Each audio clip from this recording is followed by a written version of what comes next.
Welcome to Democracy Now!, democracynow.org, the War and Peace Report. I'm Amy Goodman.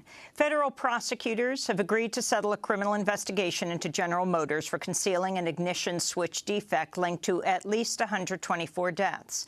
Under the deal, General Motors agreed to pay $900 million as part of a deferred prosecution agreement, but no GM executives will be prosecuted for covering up the deadly defect. We'll speak with Ralph Nader and the mother of a crash victim caused by the faulty ignition switch after headlines.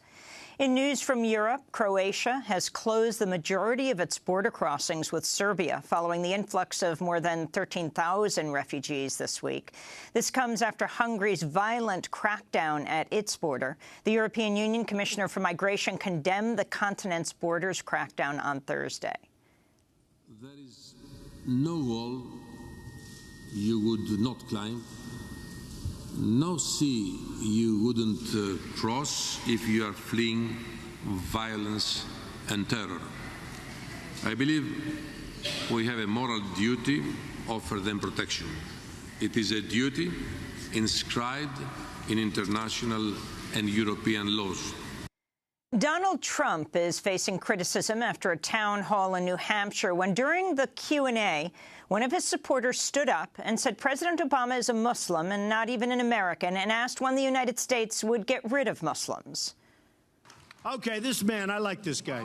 From White Plains. Amen. Okay. We have a problem in this country. It's called Muslims. We know our current president is one. Right. You know he's not even an American. We need this birth question. This is the first question. But anyway, we have training camps growing where they want to kill us. Mm-hmm. That's my question. When can we get rid of We're going to be looking at a lot of different things. And, you know, a lot of people are saying that, and a lot of people are saying that bad things are happening out there. We're going to be looking at that and plenty of other things. After the event, Hillary Clinton tweeted, quote, Donald Trump not denouncing false statements about POTUS and hateful rhetoric about Muslims is disturbing and just plain wrong. Cut it out, she tweeted. Later, Trump's campaign issued a statement to the Washington Post saying, quote, the media wants to make this issue about Obama. The bigger issue is that Obama is waging a war against Christians. About 100 people gathered in front of MacArthur High School in Irving, Texas, Thursday night for a rally in support of Ahmed Mohamed, the 14-year-old Muslim student who was arrested after bringing a homemade clock to school to show his teacher. After the teacher said the device looked like a bomb, police interrogated, handcuffed, and arrested Mohamed and took him to a juvenile detention center. Speaking on MSNBC, he said the incident reminded him of the times he was bullied in middle school. I felt like I was a criminal. I felt like I was a terrorist. I felt like all the names I was called. What do you mean all the names you were called? I was called, in middle school I was called a terrorist, called a bomb maker, just because of my race and religion.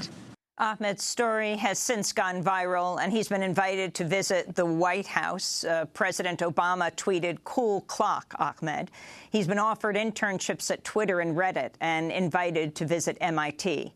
He says he will be transferring schools.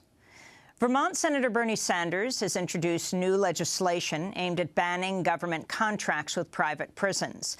The presidential candidate said Thursday banning for-profit incarceration is the first step to ending the system of mass incarceration. As a first step, we need to start treating prisoners like human beings. Private companies, private corporations should not be profiteering from their incarceration. House Republicans have voted for legislation to end government funding for Planned Parenthood, setting up a budgetary showdown that could force a government shutdown by the end of the month. Senate Republicans are also proposing anti-choice legislation that would outlaw all abortions after 20 weeks of pregnancy. This comes after Senate Majority Leader Mitch McConnell failed to secure enough votes to defund Planned Parenthood last month. A recent Reuters poll shows the majority of Americans support federal funding for Planned Parenthood. Pope Francis will arrive in Cuba Saturday for a visit he says he hopes will help end the U.S. trade embargo against Cuba. New regulations to lessen the U.S. trade embargo are expected to be released today by the White House. Pope Francis will spend 4 days in Cuba, where he may meet with Fidel Castro, depending on the former president's health. In Burkina Faso, at least 3 people have been killed during protests as the military authorities sealed the borders, canceled flights, and imposed a night curfew following an apparent military coup. On Wednesday, the Presidential Guard, which is loyal to Burkina Faso's former longtime president Blaise Compaoré, detained interim President Michel Kafando and dissolved the transitional government. In South Sudan, at least 182 people have died in an oil tank explosion in the western town of Maridi. Officials are warning the death toll could continue to rise given the lack of nearby facilities equipped to treat the burns. Pakistani officials say at least 7 people have been killed in a U.S. drone strike in Pakistan today. The strike hit a vehicle in South Waziristan. Meanwhile, also in Pakistan, military officials say at least 16 people have died after Taliban attacked a mosque near an Air Force base. Voters in Greece are headed to the polls for a snap general election Sunday. Syriza party leader Alexis Tsipras and conservative New Democratic Party leader Vangelis Maimarkis are nearly tied in the polls. Meanwhile, dozens of former Syriza lawmakers are now running with the new anti-bailout party, Popular Unity. Former Prime Minister Alexis Tsipras forced the snap elections after he resigned last month.